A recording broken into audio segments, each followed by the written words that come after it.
In this video, we will learn how to create realistic mockup in Adobe Illustrator 2025. As you can see, this is our mockup image and this is our vector design.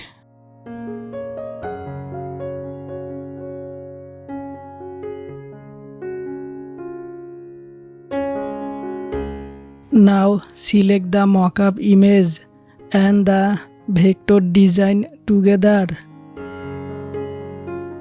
Then go to the menu bar. Click on the object menu. Go to Mockup. Click on Create Mockup.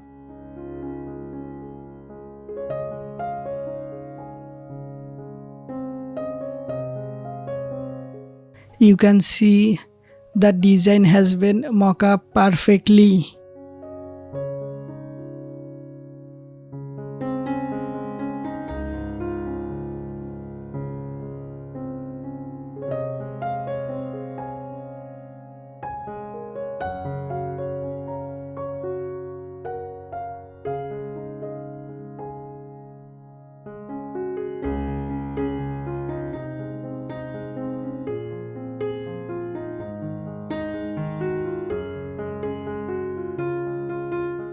Thanks for watching the video.